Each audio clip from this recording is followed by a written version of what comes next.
ლოცვის დროს სხვა რამეზე ვფიქრობ და მხოლოდ დაზეპირებულ ტექსტს ვკითხულობ, რა უნდა გავაკეთო. ასე იგი ლოცულობთ.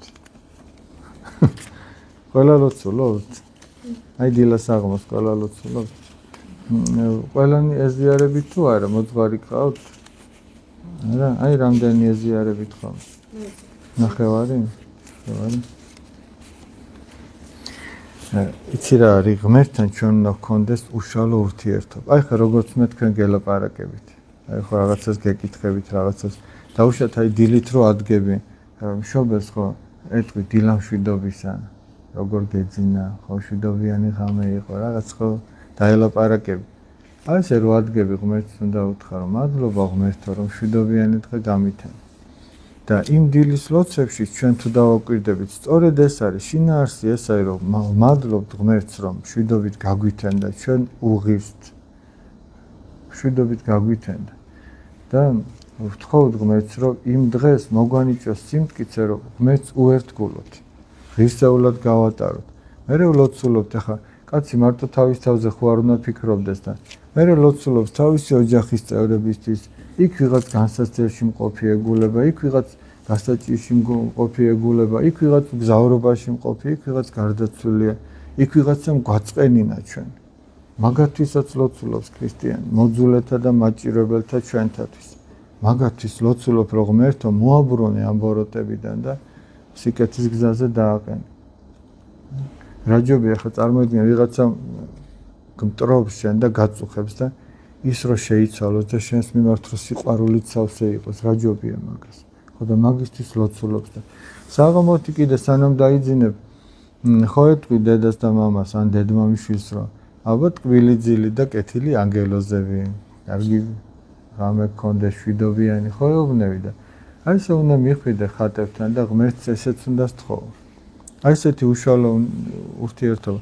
დაუშვათ რაღაცის გაკეთება გინდა და ვერ იგებ, ხო ეუბნები დედა, მამა, ალბათ შენ როგორ ფიქრობ, ეს როგორ არის, იქნება მომეხმარო. დაუშვათ საქმეს იწყებ, უთხრა რომ უფალო, შენ მაკურთხე, გამაკეთებინი, შემაძლებინი და დაგეხმარება.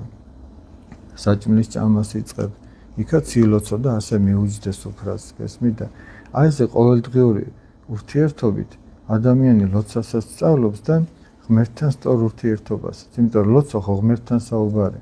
ჩვენ უნდა გვახსოვდეს, რომ ჩვენ ღმერთი გვისმენს, ის ცოცხალია და ჩვენ გვისმენს.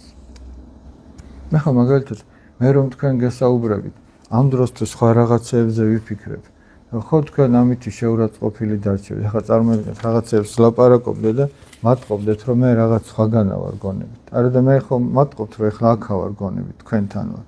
ხო და ან დაუშვათ მოვიდე თქვენთან და აი რაც უნდა მეთქვა ესე მშვიდად და დინჯად, უცბად მომეყარა თქვენთვის, აი ჩამერაკრაკებინო და გავარდნილიყავ.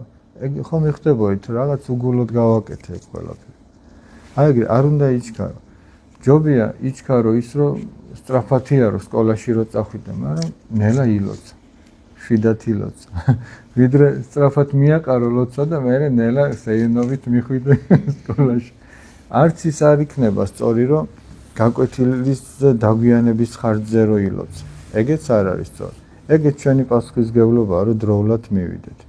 არც ის არ არის სწორი, რომ დედამ მაშინ ილოცოს ბავშვს რო შია, ბავშვი რო გამოსაცვლელია, რო ტირის რაღაცა გაიღვიძა, დედა ეუბნება მოიცადე შვილო ცოტა ხანი მოიცადე და მე არც ეგ არ არის სწორი. ყველამ უნდა ილოცოს თავისი პირადი დროის ხარჯზე და არა სხვისი. რა არის ჩვენი პირადი დრო? რომელიც მონებსაც კი ჰქონდათ, იმას ხელს არავინ არ ახლებდა, ეს არის ჩვენი ძილის დრო. აი ეს არის ყველაზე სწორი, რომ გამოიყენო სალოცავად.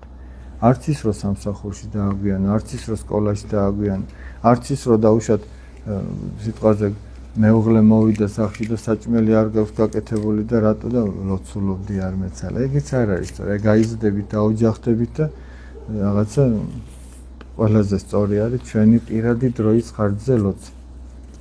და ესე უშუალო ურთიერთობა.